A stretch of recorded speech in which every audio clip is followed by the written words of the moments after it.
लंबी दूरी की यात्रा करने के लिए आज भी बिहार के या भारत के 90% से ज्यादा लोग रेलवे पर निर्भर करते हैं।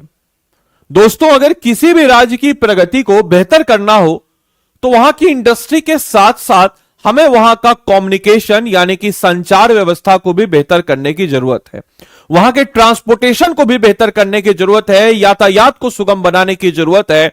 और इसी क्रम में अगर हम बात करें तो बिहार की राजधानी पटना में, जहां पे ऑलरेडी एयरपोर्ट, पहले एयरपोर्ट की बात करें तो पहले के एयरपोर्ट और आज के एयरपोर्ट में जमीन आसमान का अंतर हो गया है, लेकिन रेलवे स्टेशन अभी भी उसी पहले वाली बदहाली की स्थिति में है। लेकिन अब यह बदहाली लंबे समय की बात नहीं होने वाली है, क्योंकि हमारे राज्य बिहार ने एक प्रण लिया है, एक ठाना है कि बिहार का कुछ स्टेशन इंक्लूडिंग पटना वह क्या बनने वाला है कि मॉडर्न टर्मिनल बनने वाला है। और आखिर क्या क्या होगी उसमें फैसिलिटी और किस प्रकार से यह मॉडर्न टर्मिनल जो है आने वाले वक्त में एक हम कह सकते हैं कि यातायात व्यवस्था में एक मील का पत्थर साबित होने वाला है। तो नमस्कार है आप सभी लोगों को, मेरा नाम है आदित्य वैभव और करता हूं आप सभी लोगों का तहे दिल से स्वागत आप सबके अपने चैनल बीपीएससी स्टडी आईक्यू पे।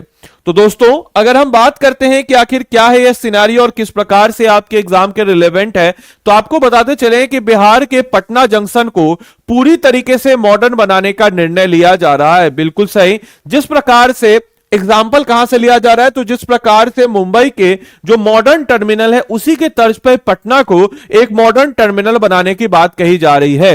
तकरीबन 95 करोड़ रुपए की लागत इसमें बताई जा रही है। और इससे अलग से अंडरग्राउंड 5 प्लेटफॉर्म होंगे। मतलब अलग से जो है, ऑब्वियस सी बात है कि जगह की कमी है, तो अंडरग्राउंड 5 जो है प्लेटफॉर्म यहां पे बनाने की बात कही जा रही है।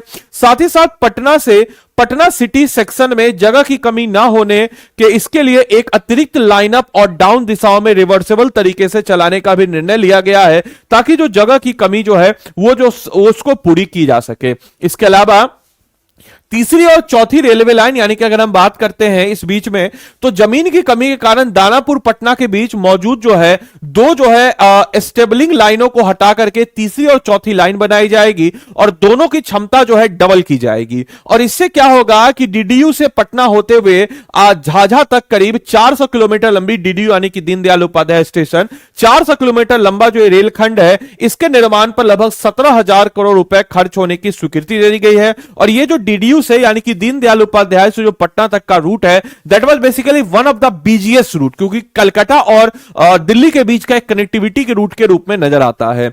साथ ही साथ आने वाले अगले 5 साल में जहां ट्रेनों की संख्या में भी यहां पे इजाफा होना, और यह जो प्रोजेक्ट लिया गया अगले 5 साल को ध्यान में रखते हुए लिया गया है वह, और साथ ही साथ ट्रेन की कनेक्टिविटी और उसकी रफ्तार को भी बेहतर करना, ताकि समय से, क्योंकि हमारे यहां ट्रेन लेट होना, अगर हमारी ट्रेन 1 घंटे 2 घंटे लेट है तो हम उसको लेट नहीं मानते हैं, क्योंकि हम इतना आदी हो चुके हैं लेट होने की। लेकिन यह बहुत बड़ी दिक्कत है, बहुत बड़ी समस्या है। तो ट्रेन को रफ्तार से चलाने की भी उम्मीद है। साथ ही साथ रेलवे मंत्रालय ने अगले 5 वर्षों में लखनऊ गोरखपुर के साथ साथ जो दानापुर मंडल है, इससे जो है पटना जंक्शन समेत 4 स्टेशन को भी देश के 48 बड़े शहरों में शामिल किया है। यह केंद्रीय सरकार है, रेल मंत्रालय का है, और जहां रेल क्षमता दोगुनी करने पर किया जा रहा है कि जोर दिया जा रहा है।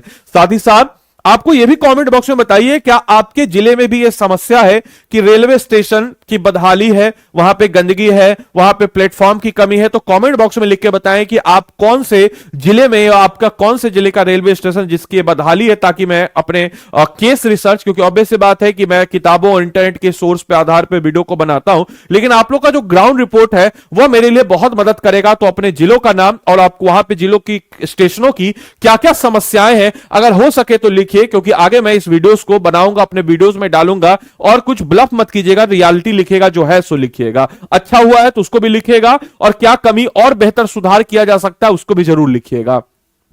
बाकी आपको बताते चले तो 5 सालों में ट्रेनों की संख्या में काफी इजाफा होगा और यात्रा को सुगम और तेज बनाने के लिए योजना तैयार की गई है। और साथ ही साथ इन शहरों से शुरू होने वाली ट्रेनों की संख्या जो है इसको डबल करने की भी बात कही जा रही है। और इसके लिए मंत्रालय ने इन्हें 5 साल बाद की जरूरतों के हिसाब से विकसित करने की तैयारी का भी निर्णय लिया है।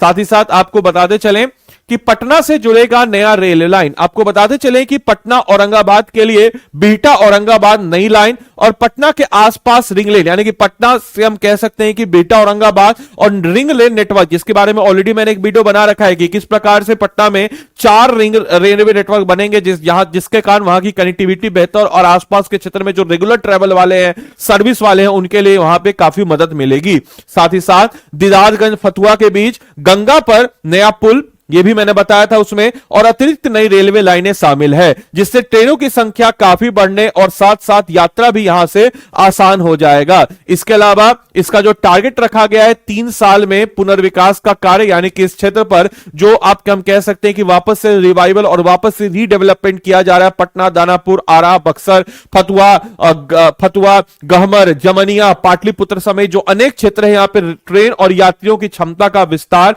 एक्सपेंड किया जा रहा है और साथ ही साथ जो है लक्ष्य जो है 2028 जून तक पूरा हो जाएगा। और इसमें प्लेटफॉर्म, फुट ओवर ब्रिज, नया ब्रिज, इसके अलावा सर्कुलेटरी एरिया, कनेक्टिविटी के नए कार्य को भी शामिल किया गया है। साथ ही साथ यहां पे हम ये भी कह सकते हैं कि इससे क्षमता में काफी ज्यादा विस्तार होगा और इसके बाद संवादित प्लेटफॉर्म पर भी ट्रेन और यात्री संख्या जो है दोनों की क्षमता को भी एक्सपेंड किया जाएगा, जिससे आने वाले वक्त में काफी बेहतर तरीके से आगे बढ़ सकता है। आप लोग के लिए एक एमसीक्यू है कि यात्रा को सुगम और तेज बनाने के लिए रेल मंत्रालय द्वारा अपनाई गई नई रणनीति के संदर्भ में निम्नलिखित कथनों पर विचार कीजिए। आपके समक्ष पॉइंट्स हैं, इस पॉइंट्स को आप आंसर कीजिए कि जो मेन सिटीज है वहां से चलने वाली ट्रेनों की संख्या दोगुनी करने की योजना बनाई गई है। स्टेशनों का विकास वर्तमान आवश्यकता के बजाय अगले 5 वर्षों की मांग को ध्यान में रखकर बनाया जा रहा है और यह योजना केवल यात्री ट्रेनों तक सीमित है और मालगाड़ी अवसंरचना में शामिल नहीं है। तो कमेंट बॉक्स में अपना उत्तर बताएंगे, क्या इसका सही उत्तर हो जाएगा। बाकी आप लोग को बताते चलें कि हमारे जो कोर्सेज हैं, इन कोर्सेज के बारे में आपको बताते चलें तो हम अगर आपको अपनी तैयारी, जैसे रेलवे अपनी कनेक्टिविटी को बेहतर कर रहा है, कोई भी राज्य अपनी कनेक्टिविटी को बेहतर करता है, तो आपको भी अपनी तैयारी को बेहतर करने के लिए आपको बताते चले मेरे भाई, जो आरंभ 17.0 बैच आप लोग के लिए है। यह बैच जो है 10 जनवरी से शुरू हो रहा है। इस बैच को क्यों आपको इनरोल करना चाहिए, मैं बोल रहा हूं इसलिए नहीं, क्यों इनरोल करना चाहिए सुनिए। आपकी अगर तैयारी है और अगर आपको पता ही नहीं कि हमारे 750 प्लस टॉपिक्स को हमने अभी तक आइडेंटिफाई नहीं किया हमारे सारे सब्जेक्ट से, तो आपकी तैयारी कहीं ना कहीं जो है सही मार्गदर्शन पे नहीं जा रही। तो हमने आइडेंटिफाई किया है और 1100 प्लस घंटे की लाइव क्लास में हम इसमें आपको कवर अप कराएंगे। मेरे भाई याद रखिएगा, कोचिंग अच्छे बच्चों के लिए होता है और कोचिंग जो होता है, आप खुद सोचिए कि आप जो है खुद से पढ़ पाएंगे, लेकिन काफी लंबा समय लगेगा और आज के इस कंपटीशन के दौर में समय की बहुत ज्यादा कीमत है। हमें पता है कि आप प्रीलिम्स में अटकते हैं, तो आपके लिए डेडिकेटेड 2 महीने का प्रीलिम्स एमसीक्यू प्रीलिम्स बैच है। हमें पता है कि आप प्रीलिम्स में अटकते हैं, तो आपके लिए लाइव प्रीलिम्स क्रैश कोर्स भी हम देते हैं, हिंदी इंग्लिश दोनों में। याद रखिएगा 5100 एमसीक्यू प्रैक्टिस क्वेश्चन मिल जाता है। इसके अलावा 7 किताबों का सेट इसमें हम लोग देते हैं और अगर आपका मेंस के तैयारी के लिए 4 महीने का डेडिकेटेड आंसर राइटिंग बैच, एक एनसीईआरटी आपके फाउंडेशन को बिल्डअप करने के लिए, interview guidance program, monthly current affairs, individual guidance और साथ ही साथ एक और इंपॉर्टेंट चीज आप लोग के लिए, यानी कि आपके बैच को और मजबूत बनाने के लिए हम लोग देते हैं ये वर्कबुक 7 किताबों के सेट के साथ साथ अलग से। ये क्या है वर्कबुक? तो हर सब्जेक्ट का, इंडियन पॉलिटी हो गया, हिस्ट्री हो गया, साइंस टेक हो गया, इसके अलावा इकोनॉमिक्स हो गया एंड ज्योग्राफी हो गया, तो आपके मेंस के संघर्ष का साथी हमारा आरंभ बीपीएससी मेंस वर्कबुक। और इस वर्कबुक की बात अगर हम करते हैं, जिसमें हम Bihar focus content, smart revision tools, previous year questions, micro tool, इसके अलावा इसमें हम कह सकते हैं कि माइक्रो टॉपिक वाइज प्रैक्टिस, इसके अलावा माइंड मैप्स, ये सब कुछ ये वर्कबुक में क्वेश्चन होगा, आंसर लिखिएगा और सारे के सारे चीजें से आप जो है आपके इस बैच को मजबूती प्रदान किया जाएगा। तो देरी किस बात की मेरे भाई, अगर आप वाकई में सोच रहे एग्जाम को क्लियर करना, तो 10 तारीख से बिल्कुल एक नया फ्रेश ब्रांड न्यू बैच, यानी कि आरंभ 17.0 16 बैच की सफलता के बाद आपके समक्ष हाजिर है। आप इस बैच में इनरोल कीजिए। कैसे इनरोल करेंगे और कैसे मेरा मेंटरशिप, निःशुल्क मेंटरशिप मेरा प्रदान करेंगे इस बैच के साथ, कैसे, तो आपको बता देखिए, स्टडी IQ के ऐप या वेबसाइट पे आप चले जाएंगे।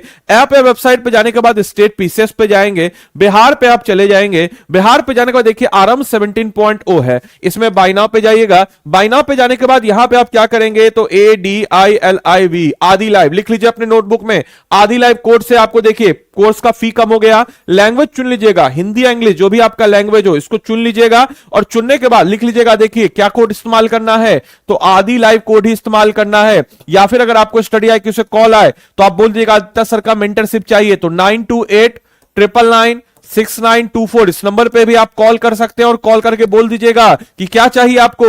तो आपको चाहिए आदित्य सर का मेंटरशिप, तो मेरे मेंटरशिप के लिए आपको इसमें मिल जाएगा। तो देरी किस बात की, जाइए एनरोल कीजिए और हिंदी इंग्लिश दोनों में आपको पढ़ाया जाएगा।